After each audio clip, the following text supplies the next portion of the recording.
within the halls of the UNGA every September. There needs to be a greater investment in alternative new mechanisms, including BRICS and others, because we cannot just wait for the UN to reform itself.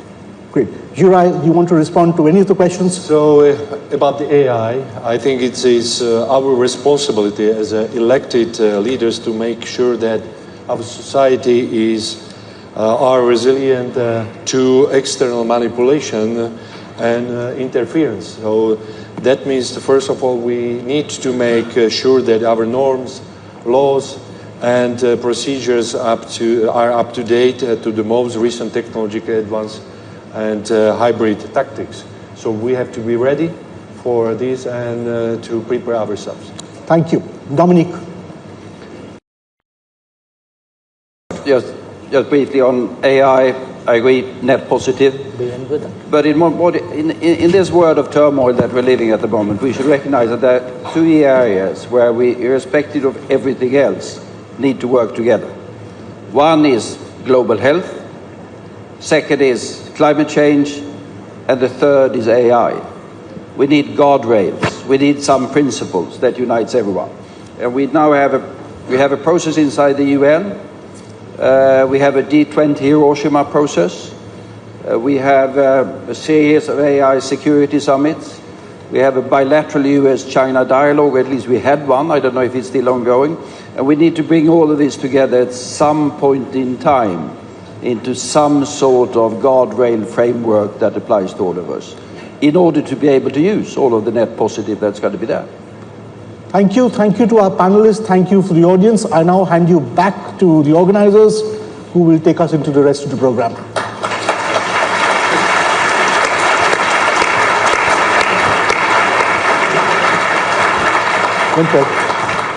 Photograph. Oh, photograph. Oh, okay.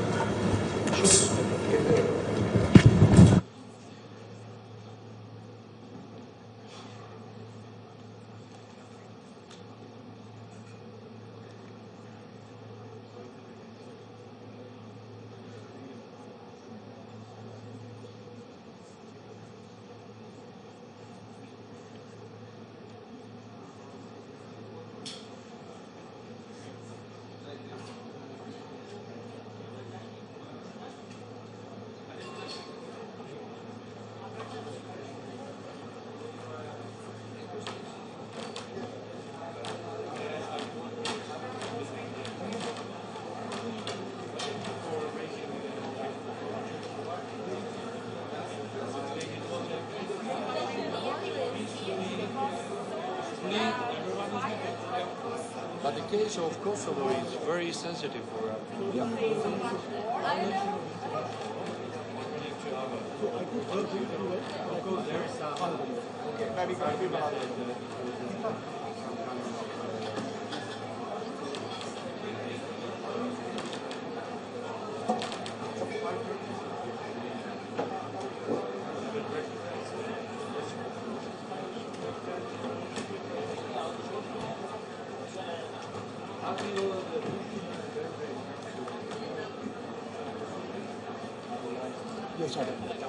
Is this the... Can I request you all to settle down, please? We are moving to the next segment.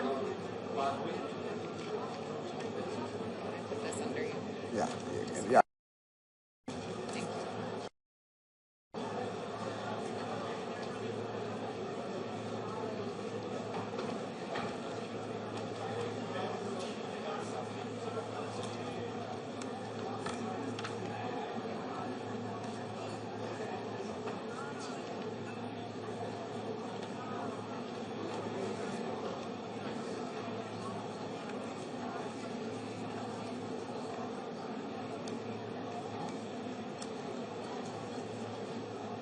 This is like the backup thing?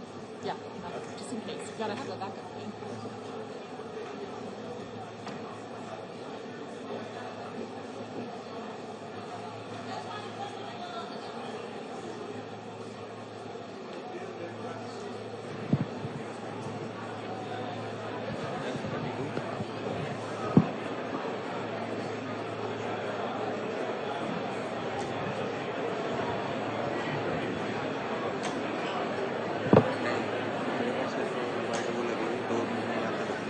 May I request you all to settle down, please?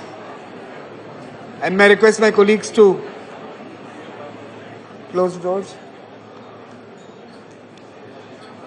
It's my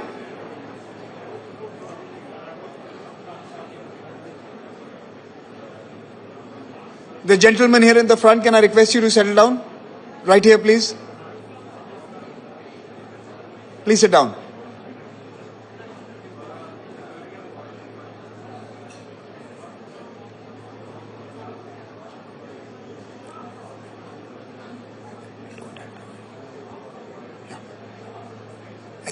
I can't hear.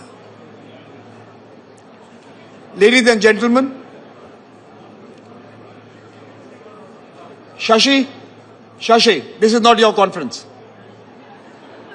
Please sit down and listen to others.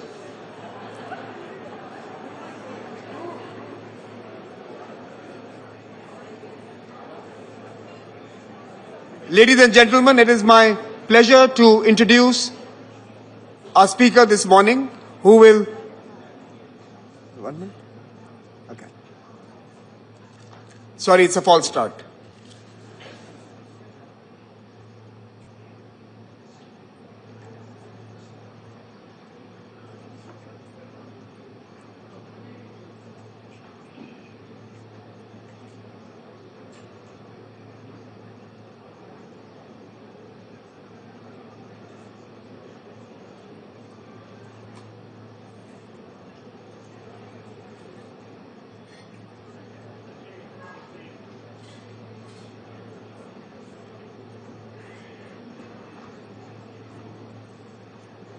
ठीक है, इसके बाद ही मुझे बता देना वहाँ से.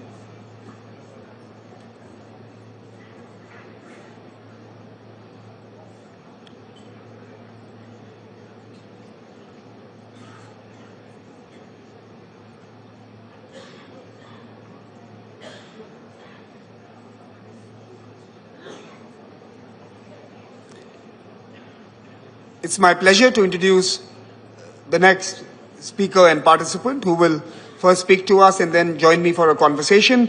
Honorable Tulsi Gabbard, the 8th Director of National Intelligence of the United States of America, a remarkable career in public service which spans service as a congresswoman representing Hawaii, a distinguished Lieutenant Colonel of the U.S. Army Reserve, and now leads the nation's intelligence community. With a commitment to national security and a legacy defined by leadership and resilience, Director Gabbard embodies the spirit of service and excellence. As the first female combat veteran to hold the position of Director of National Intelligence, she brings a unique blend of military and legislative experience to her role. She is committed to ensuring safety, security, and freedom of the American people while upholding its Constitution. Ladies and gentlemen, please welcome the Honorable Tulsi Gabbard. May I request you to take the mic, ma'am.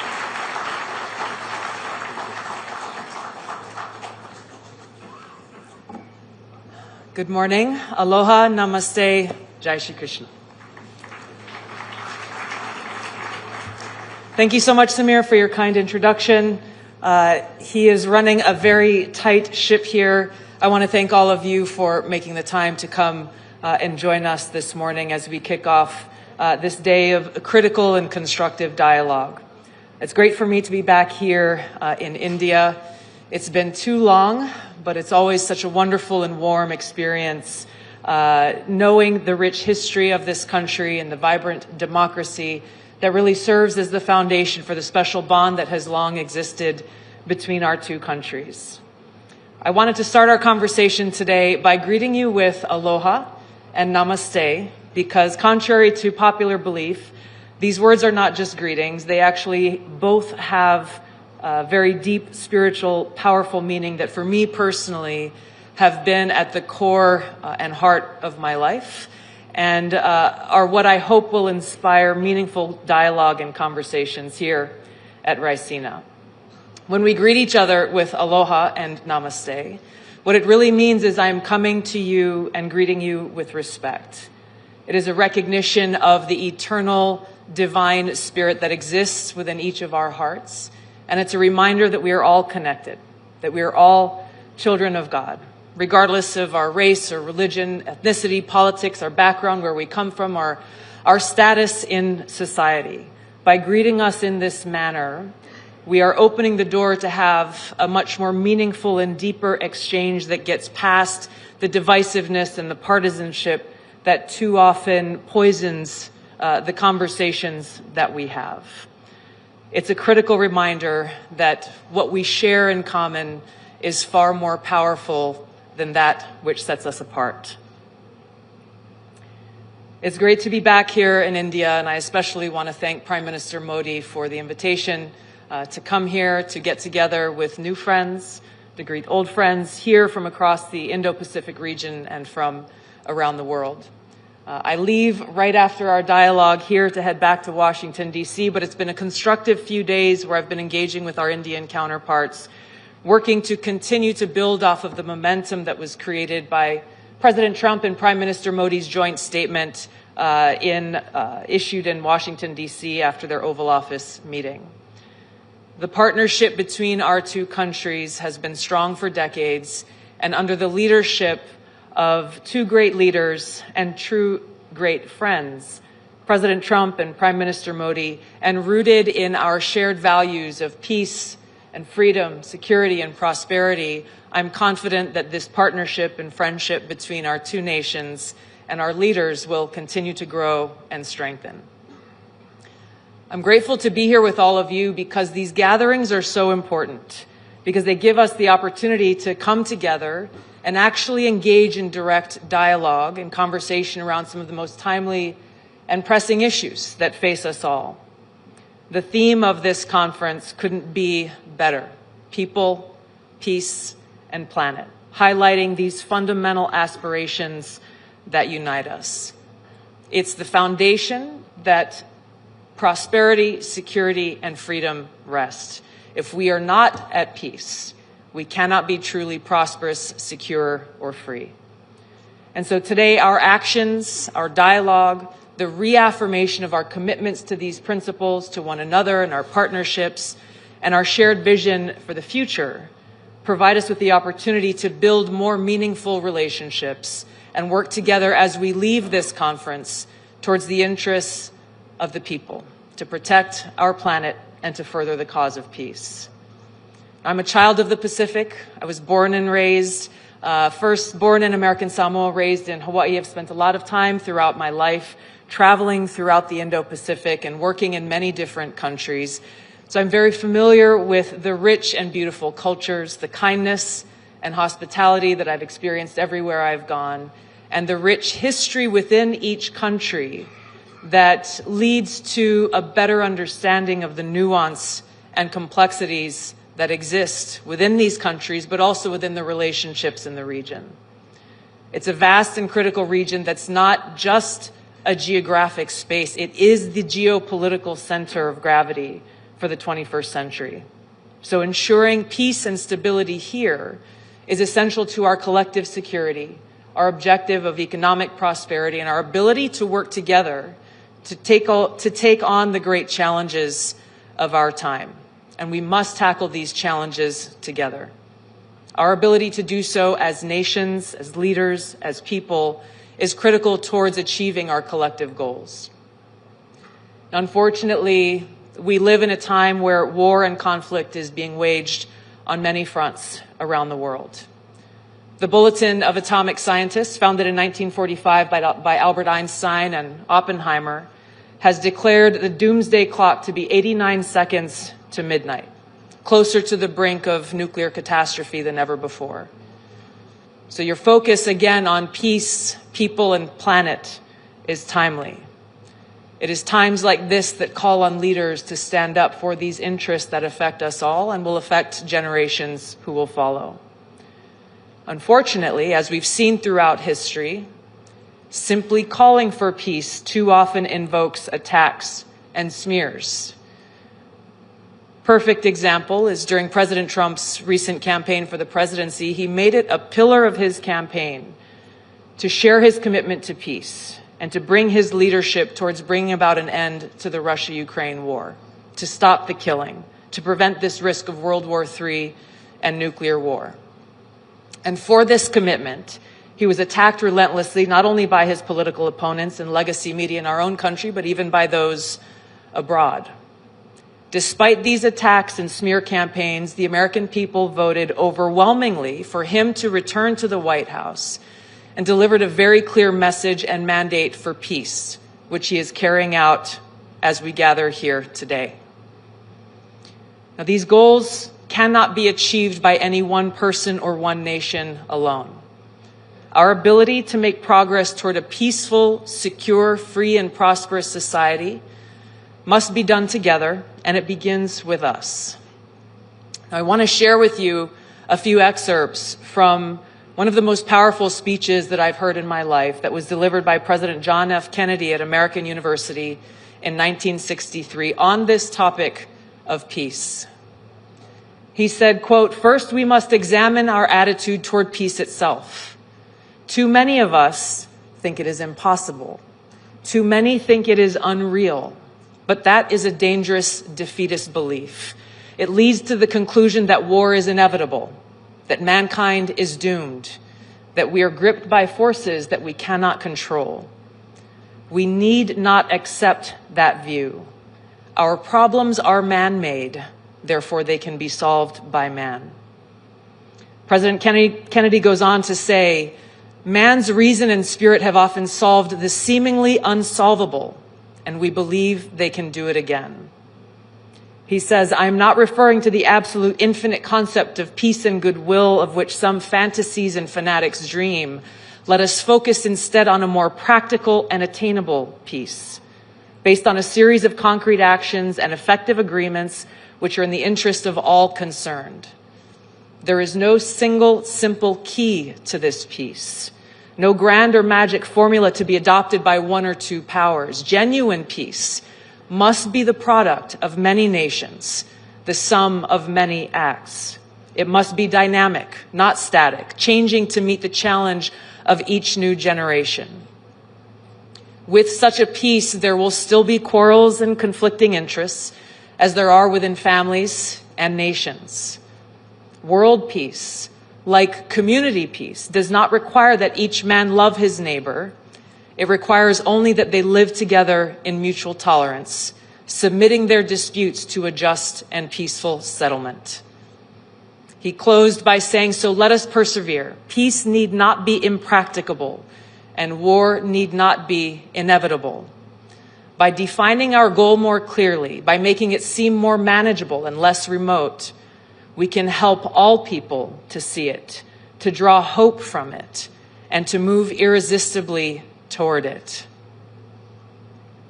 These powerful words were as powerful and true and relevant then in 1963 as they are today. In the United States, President Trump remains unwavering in his commitment to achieving peace through a strategy rooted in realism and pragmatism. Securing peace through strength, which he speaks of very often, requires strong leadership with a clear-eyed and realistic understanding of the global challenges that exist as well as the opportunities.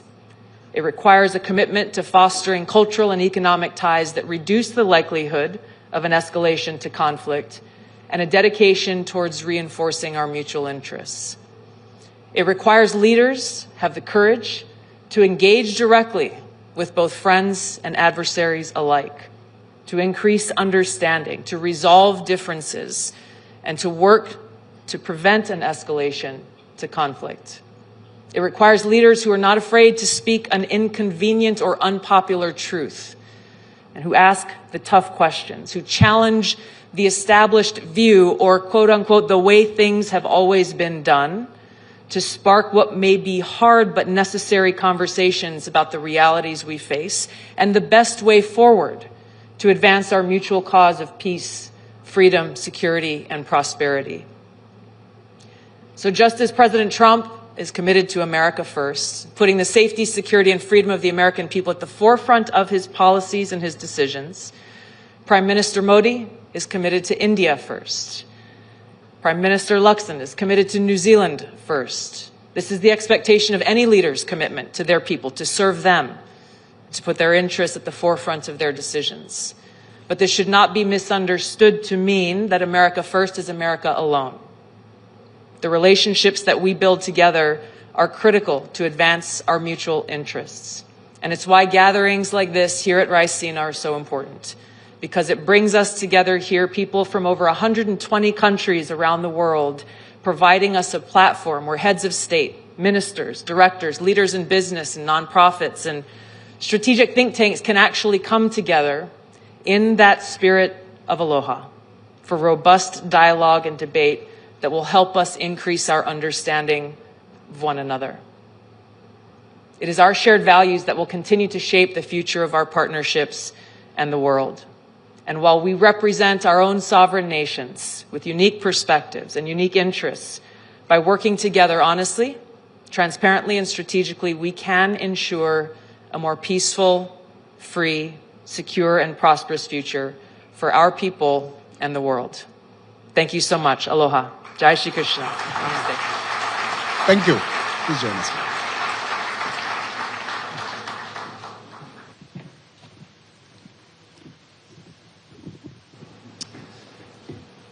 Director, I'm going to dive into your speech and ask you a few questions. And I know we have only, say, 10 minutes or so. So I'm going to ask you a few quick questions to expand on some of our own discussions in this city and many other parts of the world, but also some of the things you mentioned here. So first, I think for the benefit of those in India, the Global South, and those who have normally understood what's happening in America from the lens of the big newspapers and big channels, one of the biggest political comebacks, the re-election of President Trump, what does it really mean in terms of American politics? What is really happening? What was the phenomena or the process that resulted in this outcome? You know, first of all, in American politics, too often our politics is reduced to one party versus another party. I know we're not alone in this, but what was really unique, and it was an incredible experience to be a part of, was to see those barriers broken down just through the course of President Trump's campaign, where rather than taking the approach of being exclusive, you're on my team or you're on the other guy's team, he welcomed people both in the campaign and, as you've seen, in the cabinet, people who don't necessarily agree with President Trump on every issue or not of the same party, but understanding that when we come together around our shared mission of service to the American people, and how can we make their lives better? How can we achieve those goals and objectives that I outlined in my remarks? Then we have the capacity to really make big, significant, positive change that once again is focused on the most important people, which is the people of our country. Mm-hmm. And bringing that focus of the government back to what everyone who works in public service should begin their day with, the mindset of, what can I do in my role, in my job, whether you're a civil servant or you're an elected official, is how can I best be of service? And I think this is what made his victory possible, against all odds, against all of the attacks. As you said, it was a historic comeback story. And I think you see this in his laser-like focus every day in delivering results and solving problems and challenging our own internal norms to make sure that those in government are actually serving the people. But there is certainly questions in some parts of the world that does it really mean it's an America going into its shell, the island America? How do you respond to those questions that I'm sure you would be faced with as well when you through your travels through the Indo-Pacific?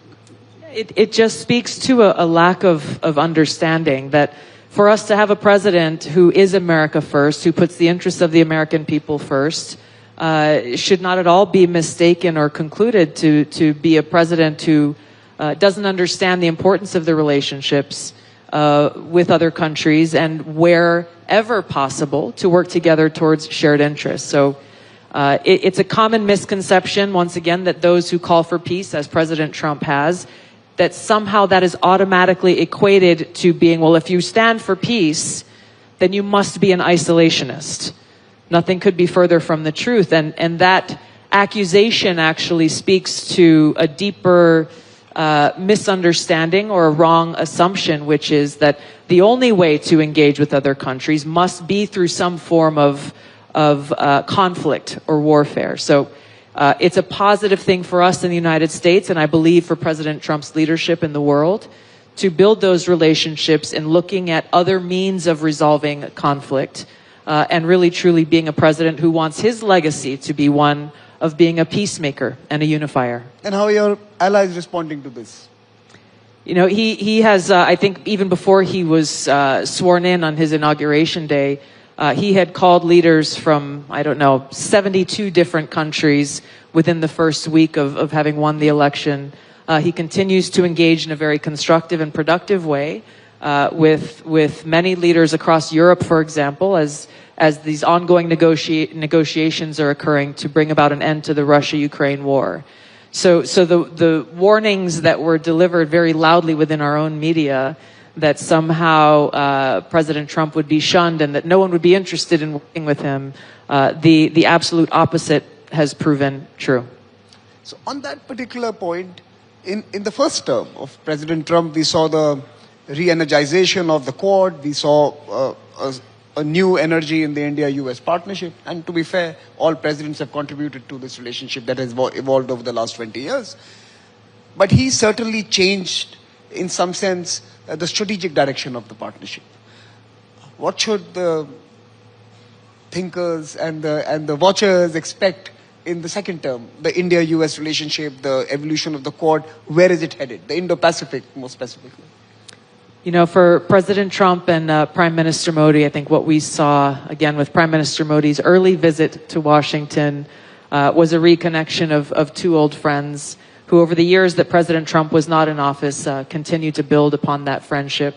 Obviously, that's a personal friendship, but it's one that is indicative of their approach to leadership and their priorities of listening to the needs of their respective people and setting policy and taking action towards serving their best interests. So with regards to the Quad and the other relationships that some of them began under President Trump's last administration, others have begun since. Both he and his team, our cabinet, his cabinet, is already been engaging really from day one with our partners. I can speak for myself. Within 12 hours of being sworn in as the Director of National Intelligence, I was on a plane and headed to Munich for the security conference there, where I had the opportunity to meet with close to 30 of my counterparts from different parts of the world. And what I've enjoyed and appreciated about being able to be here and to join all of you. Director, in your current role, what are the specific steps you are taking to advance the India-US security partnership? And what should we be doing together and in the region to respond to what's happening today? Well, this is what I've gained just from spending the last few days here, is being able to sit across the table from my Indian counterparts and to hear directly from them about the very serious concerns that you have here for your own security interests. And to be able to look for those opportunities where we can build off of what is already a very strong partnership that has gone on for quite some time, and again, take advantage of the new administration coming in to pick up that momentum and find those other opportunities from an intelligence sharing standpoint, knowing that in our role, our responsibility is to make sure that we are providing the best, timely, and relevant intelligence reporting to our leadership so that they can make the best informed decisions, but obviously strengthening our security partnership, our economic partnership that President Trump and Prime Minister Modi really laid out in their compact statement when Prime Minister Modi was in Washington, D.C. I think there's huge opportunity for continued growth and continued investment in our mutual interests. Including a focus on emerging technologies and the frontier tech areas? Absolutely. It's impossible to have a conversation about both the challenges and opportunities we face without focusing on the very quickly evolving cybersecurity needs, the vulnerabilities that exist, and the need to maximize emerging tech and AI and other capabilities to strengthen our security interests. No, we are nearly out of time because I know you have to have your wheels up soon. But on a more fun side, what did you do in the last 2-3 days? The cultural experience, something interesting that you did in Delhi in the last 2-3 days? I ate some great food. No, I had a chance the last time I was here. I spent almost 3 weeks here and had a chance to visit, I think, 7 different states. And as a practicing Hindu, I took a few days at the end of the trip and went on a pilgrimage to visit some holy sites here. This trip was very short, 2.5 days. And I spent all that time meeting with leaders in the Indian government, Prime Minister Modi, and of course our great team here at the US Embassy who's representing us very well. But Director, let me just tell you what one of my friends in Europe mentioned to me, that even a business visit to India is a cultural experience. It's wonderful. So thank you very much for joining us. Please Thank join you very me in much. applauding Thank you, everybody. the Director. Aloha.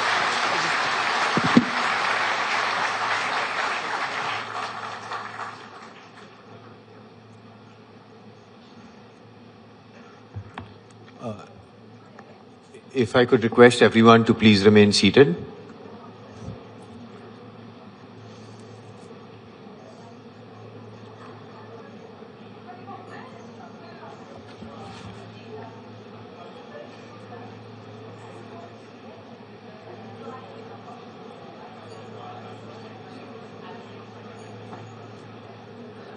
Everyone is requested to remain seated. Please do remain seated while DNI Gabbard exits the venue. We will move to the next segment of this In Focus session. I am privileged to introduce and invite on stage His Excellency Dr. Anwar Mohammad Gargash, the esteemed diplomatic advisor to His Highness the President of the United Arab Emirates.